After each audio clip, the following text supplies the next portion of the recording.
24 ঘন্টায় বাংলায় ঠাট নিয়ে আমি সবুজ আছি আপনাদের সঙ্গে। আর শুরুতেই যে খবর চোখ রাখবো, বেঙ্গালুরুতে 10 বছরের নাবালককে নৃশংসভাবে খুন, অপহরণ করে পুড়িয়ে খুন নাবালককে। পরিবারের কাছে 5 লক্ষ টাকা মুক্তিপণ দাবি করা হয়।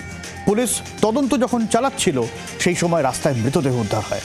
নাবালকের শরীরের বেশিরভাগ অংশ পুড়ে গিয়েছে। নৃশংসভাবে পুড়িয়ে খুন করা হয়েছে নাবালককে। দুষ্কৃতীদের খোঁজে জোর তল্লাশি বেঙ্গালুরুতে। হারহিম হত্যাকাণ্ডের উদ্দেশ্য কি? অপহরণ না অন্য কোনো কারণ, তদন্তে পুলিশ। ইউপিআই পরিষেবার নিয়মে বড় বদল। ইউপিআই অটো পেমেন্ট সহ একগুচ্ছ নিয়মে বদল। দিনে সর্বাধিক 50 বার অ্যাকাউন্ট ব্যালেন্স চেক করা যাবে। অপ্রয়োজনীয় ট্রাফিক কমাতে ঊর্ধ্বসীমার নিয়মে পরিবর্তন। অটো পেমেন্ট লেনদেনের ক্ষেত্রে নতুন করে নিয়ম করা হয়েছে বলে এখনো পর্যন্ত জানা গিয়েছে, এবং নতুন নিয়ম সমস্ত গ্রাহকদের জন্য, সমস্ত প্ল্যাটফর্মের জন্য প্রযোজ্য হবে। শিক্ষা এবং স্বাস্থ্য ক্ষেত্রে দিনে 5 লক্ষ টাকা পর্যন্ত পেমেন্ট করা যাবে।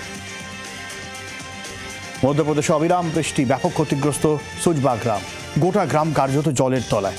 উদ্ধার কাজে নেমেছে বিপর্যয় মোকাবিলা বাহিনী। 37 জন গ্রামবাসীকে নিরাপদে উদ্ধার করা হয়েছে। প্রায় 15টি বাড়ি ক্ষতিগ্রস্ত। মেন্দিগড় গ্রাম থেকেও 70 জনকে উদ্ধার করা হয়েছে। খোলা হয়েছে ত্রাণ শিবির। প্রবল দুর্যোগে বিপর্যস্ত সিকিমে ভয়াবহ ধস। উত্তর সিকিমের জঞ্জু এলাকায় ধস নেমেছে। এলাকায় আতঙ্কিত স্থানীয়রা। রামম তিস্তা সেতুর ওপর ধস। উত্তরপ্রদেশের গাজিয়াবাদে ভয়াবহ ঘটনা। টানা বৃষ্টির জেরে বহুতলের বেসমেন্টে ধস নামল এবং ধসের মধ্যে পড়ে যায় বহু যানবাহন। ঘটনাস্থলে বিপর্যয় মোকাবিলা বাহিনী পুলিশ পৌঁছায়। দ্রুততার সঙ্গে উদ্ধার কাজ শুরু হয়, যদিও এখনো পর্যন্ত মৃতের কোনো খবর নেই। দিনের পর দিন বৃষ্টি, জল জমছিল এলাকায়। সময় মতো জল না বের করায় এই দুর্ঘটনা, এমনটাই স্থানীয় বাসিন্দাদের দাবি।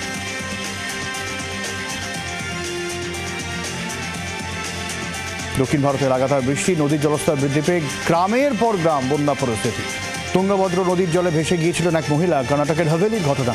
নদীর মধ্যে ভাসমান গাছের ডালে আটকে কোনো মতে নিজেকে রক্ষা করার চেষ্টা করেন। মহিলাকে উদ্ধারের কাজে নামে বিপর্যয় মোকাবিলা বাহিনী। বেশ কিছুক্ষণ পর মহিলাকে উদ্ধার করা হয়। কবি সুভাষ মেট্রো স্টেশন নিয়ে এবার আত্মপক্ষ সমর্থন কলকাতা মেট্রো। নির্মাণগত ত্রুটির কথা অস্বীকার মেট্রো কর্তৃপক্ষের। আড়াআড়িভাবে ফাটল ধরে ক্রমশ মাটিতে বসে যাচ্ছে কবি সুভাষ মেট্রো স্টেশন। স্বাভাবিকভাবেই এটি নির্মাণ পদ্ধতি নিয়ে একরাশ প্রশ্ন উঠেছে। আর এই কবি সুভাষ মেট্রো কেন বন্ধ হলো? রিপোর্ট তলব রেল বোর্ডের। কতদিন আগে ফাটল নজরে আসে? কি ব্যবস্থা নেওয়া হয়েছে মাত্র 15 বছরে? কিভাবে স্টেশনে ফাটল ধরে? বন্ধ করার প্রয়োজন কেন হলো? স্টেশন নির্মাণে কোনো ত্রুটি ছিল? সমস্ত রিপোর্ট চেয়ে পাঠিয়েছে রেল বোর্ড। বাংলার আওয়াজ, বাঙালির আবেগ, জি 24 ঘন্টা।